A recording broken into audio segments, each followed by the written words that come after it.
Dieu a-t-il donné le dimanche ou le samedi comme jour pour l'adorer ? Cette question se posait déjà au début du mouvement adventiste du 7e jour en Amérique du Nord au milieu du XVIIIe siècle. À cette époque, parmi les milliers de chrétiens qui cherchaient à mieux comprendre la prophétie biblique, il y avait un groupe du nord-est de l'Amérique qui lui reconnut le samedi, le 7e jour comme le jour du sabbat pour adorer Dieu. Ces deux thèmes, la prophétie biblique et le sabbat, furent le fondement de l'Église adventiste du 7e jour.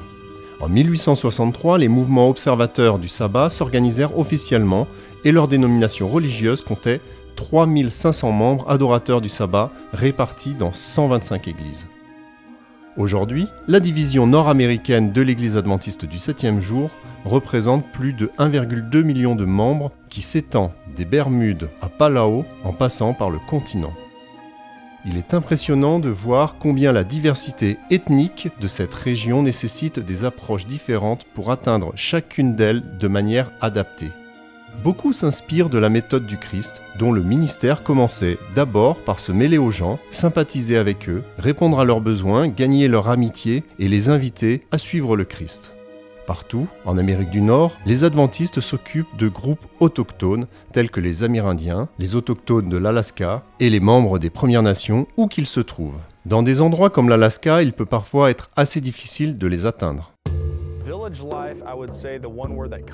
Pour la vie de village, je dirais que le seul mot qui me vient à l'esprit est très isolé. Un peu comme un pays du tiers-monde. Beaucoup d'enfants souffrent de parents alcooliques et abusifs, ce qui est à la fois verbal, sexuel et physique. Ils ont trouvé refuge dans l'Église. C'est essentiellement ce que fournit la mission adventiste de l'Arctique.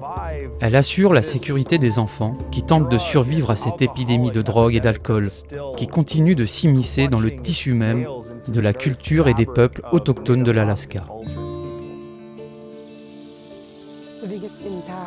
L'impact le plus important serait d'avoir un jour des camps de jour dans des villages et leur expliquer qu'il y a un moyen de se sortir de ce cycle destructeur.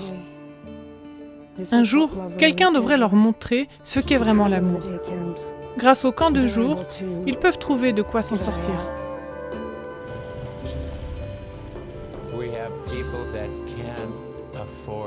Certains n'ont pas les moyens de s'offrir de l'eau potable.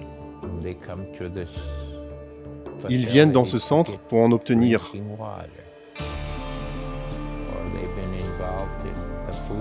Car ils ont participé au programme de banque alimentaire qu'ils ont lancé ici.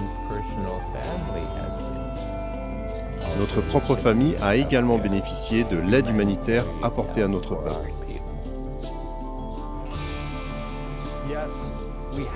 Oui, nous sommes entièrement reconnaissants. En même temps, nous sommes sans aucun doute un champ de mission en première ligne de front. Dans le nord du Canada, la population indigène appelée les Premières Nations fait face à des luttes similaires à celles des autochtones de l'Alaska. Le Nunavut est le territoire le plus récent et le plus grand dans le nord du Canada. C'est une immense région peu peuplée avec de la toundra, des montagnes escarpées et des villages isolés qui ne sont accessibles que par bateau ou par avion. Il existe là un petit groupe d'adventistes du 7e jour dans une partie isolée du Nunavut qui a commencé à faire des efforts d'évangélisation pour atteindre leurs voisins. Vos prières et vos offrandes contribueront à continuer ce travail missionnaire dans des endroits difficiles d'accès comme celui-ci. Comme au premier jour du mouvement adventiste, nous avons ici l'occasion de partager un message d'espérance à travers la division d'Amérique du Nord.